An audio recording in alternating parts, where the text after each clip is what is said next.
प्रेमानंद महाराज जी के शिष्य हैं आप। मेरा सौभाग्य है कि ऐसे समर्थ गुरु मुझे प्राप्त हुए हैं। तुम भगवान के अंश हो, तुम कुछ भी कर सकते हो। महाराज जी के बारे में कुछ ऐसी चीज़ें आज हम आपसे जानना चाहेंगे जो अभी तक लोग उससे अनभिज्ञ हैं। प्रेमानंद महाराज जी के शिष्य हैं आप, कैसा अनुभव रहा है अब तक आपका इस पूरी यात्रा में आपकी? मेरा सौभाग्य है कि ऐसे समर्थ गुरु मुझे प्राप्त हुए हैं और ये भगवत कृपा ही मात्र है। न मेरे अंदर कोई ऐसा सामर्थ्य है, न ऐसी कोई योग्यता है, और गुरु आपकी योग्यता से भी नहीं मिला करते हैं। गुरु सदैव आपकी तड़प से मिलते हैं। लोग गुरु को खोजने निकल जाते हैं, लेकिन ऐसा होता नहीं है। खोज करके, परीक्षा से गुरु को नहीं प्राप्त किया जा सकता है। संसार में एक स्लोगन भी चलता है कि पानी पियो छान कर, गुरु को जान कर। तुम गुरु को जान पाओगे क्या? यदि तुम गुरु को जानने का सामर्थ्य रखते हो तो तुम खुद ही गुरु हो। बिल्कुल। गुरु सदैव आपकी प्रतीक्षा से मिलते हैं। जब उचित समय आएगा और आप ऐसे एक मोड़ पर खड़े होते हैं, और वो भी मोड़ वैसा हो कि जिस पर आप भगवत प्राप्ति के लिए चले, भगवत प्राप्ति की इच्छा, मुमुक्षा, तितिक्षा तीव्र होकर के आप उस पथ पर निकल पड़े हैं ध्रुव जी की तरह।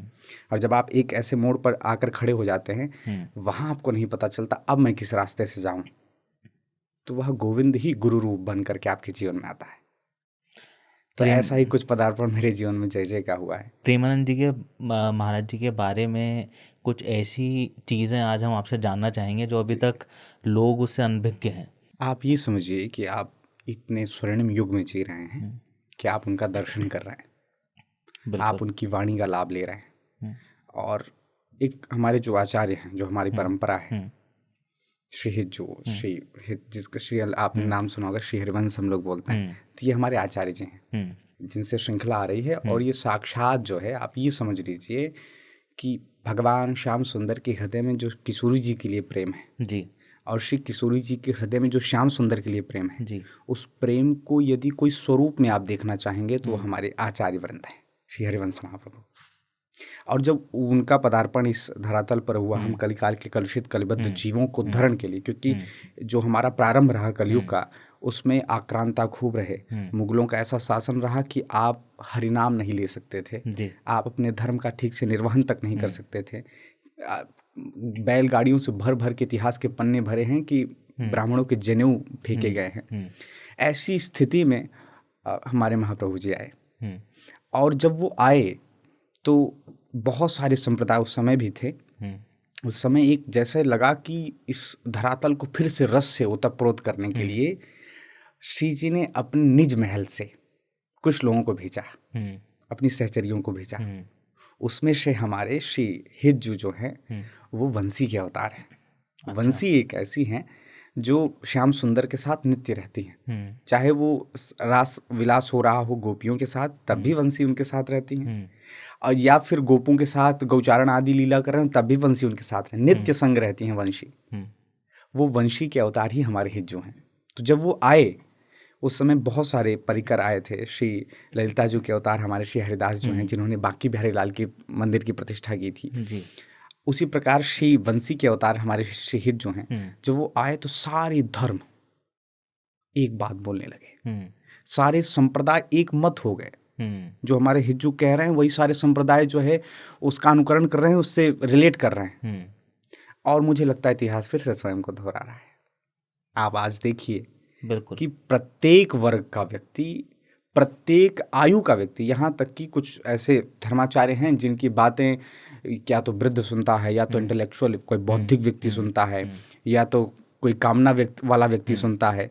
हर वर्ग का व्यक्ति, हर आयु का व्यक्ति, हर पंथ का व्यक्ति एक मत होकर के किसी की बात स्वीकार कर रहा है। या तो उस समय हुआ था जब महाप्रभु जी आए थे, या अब हो रहा है जब जय जय बोल रहे हैं। ये मुझे ऐसा लगता है कि जिस तरीके से महाराज जी का जो एक तरीका है, कितना भी कठिन से कठिन कोई भी विषय हो, बट उसको इतनी सरलता से जो वो बता देते हैं, समझा देते हैं, सामने वाले को एहसास दिला देते हैं। तो वो जो एक चीज़ है ना महाराज जी की, वो कहीं ना कहीं मुझे ऐसा लगता है यूथ को आज की डेट में महाराज जी की जो फॉलोइंग है वो इंडिया के यूथ में बहुत ज़्यादा बढ़ती जा बहुत रही है। ज़्यादा। और महाराज जी की रील्स काफ़ी वायरल होती हैं। जी जी। जो भी वो इतनी सी भी अगर कुछ बात वो बोल देते हैं तो वो एक फैल जाती है, पूरी वायरल हो जाती है हमारे सोशल मीडिया के टर्म्स में आपको बोलूँ तो। आई थिंक कि वो जो उनका जो कनेक्ट है, जो एक अपने शिष्य हो गए, चाहे उनके भक्त हो गए, चाहे कोई भी आम इंसान उनके पास में सिर्फ दर्शन मात्र के लिए ही जा रहा है, तो वो उनको ऐसा लगता है कि ये मेरे हैं, मेरे। और वो बहुत बड़ी बात है। तुम बोलत कागज की लेखी, हम बोलत निजाखन देखी। आपकी वाणी जब तक आपके व्यवहार से उतरी हुई नहीं है तब तक उसका असर नहीं हो सकता है। बचपन में आपने कहानियाँ सुनी होगी, एक संत के पास गुड़ खाने वाले बच्चे को लेके गए। संत ने कहा नहीं नहीं अभी नहीं बताऊंगा, 1 हफ्ते बाद आओ। 1 हफ्ते बाद फिर बच्चे को लेके गए तो उन्होंने कहा नहीं नहीं 1 हफ्ते बाद फिर आओ। तो 2 हफ्ते बाद गया तो अब वो संत भगवान का बच्चा इतना गुड़ नहीं खाते हैं। तो उस पिता ने कहा कि ये बात तो आप पहले दिन भी बोल सकते थे, 2 हफ्ते बाद क्यों बोल रहे हैं? तो उन्होंने कहा कि मैं भी गुड़ खाता था, मैंने छोड़ने की चेष्टा की, 2 हफ्ते बाद ये संभव हुआ और इसलिए जब संभव हो गया तब मैं बोल रहा हूँ। गुरुदेव जी की जो यात्रा रही हमारे जैसे की, वो जीवन को जीने वाली रही है। बिल्कुल। किताबी कम रही है, जीवन को ज़्यादा रही है। गंगा के घाटों से निकले हुए हर एक सूक्ष्म अनुभव को लेते हुए, लोक परलोक दोनों का, अब ऐसे अनुभव की परिस्थिति पे बैठे हुए हैं जहाँ पर केवल वो उनका अनुभव ही बोल रहा है। और एक बात कहूँ, जो शास्त्र आपको कहते हैं चलने के लिए, केवल आप पढ़ते हैं, चलते नहीं।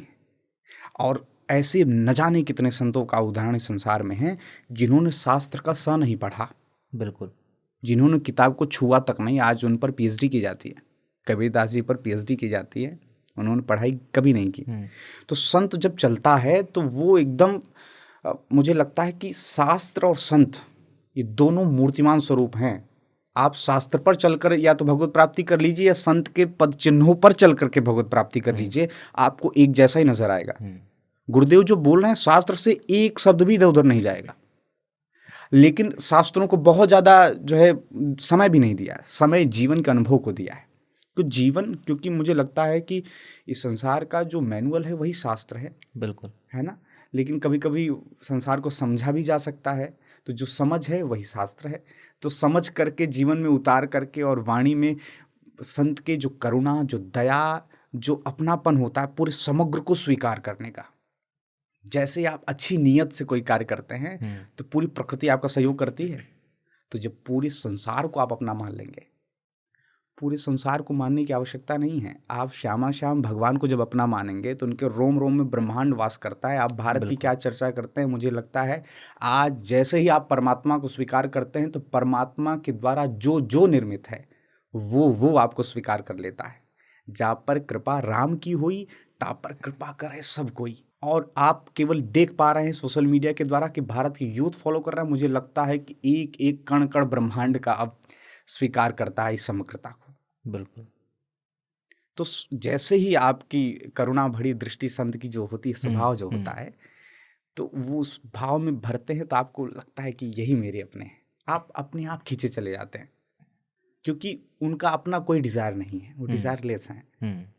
वो केवल परोपकार की भावना से। आप बताइए कि क्या आवश्यकता है। गुरुदेव जब जय जय आए थे तो उस समय वो केवल भजन आदि में रत रहते थे और पूरी तरह निकुंज लीला में।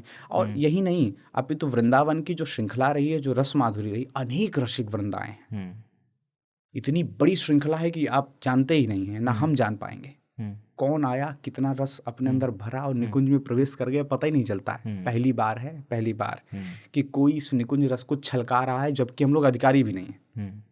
जिस राधा तत्व का गान शास्त्र कर ही नहीं सकते हैं, वेद नहीं कर सकते हैं। श्याम सुंदर का तो बखान करते करते वेद नीति नीति कहते हैं। नीति ने मतलब समझ रहे हैं, बस इतना ही नहीं है, और भी है, मैं इतना ही जानता हूँ। शास्त्र ये कहकर मौन हो जाते हैं। वो श्याम सुंदर हाथ जोड़े सखियों के साथ पास खड़े रहते, एक बार श्री जी के चरण चंचन करने दो, चरण दबाने दो। श्याम सुंदर तक की गम्यता इन शास्त्रों की नहीं है, तो श्याम सुंदर जिनके चरणों में पड़े रहते, विलुंठन जिन चरणों में पड़े रहते हैं, श्री किशोरी जी तक कैसे आपकी गम्यता हो जाएगी। इसलिए आजकल थोड़ा सा विकृत स्वरूप हो जाता है कि कोई चीज़ जब प्रकाश में आती है तो स्वतंत्र भारत है, बहुत सारे ऐसे अराजक तत्व हैं जो ये पूछते रहते हैं, कहाँ है राधा का नाम, भागवत जी में तो लिया ही नहीं गया। कौन है राधा? तुम अधिकारी नहीं हो,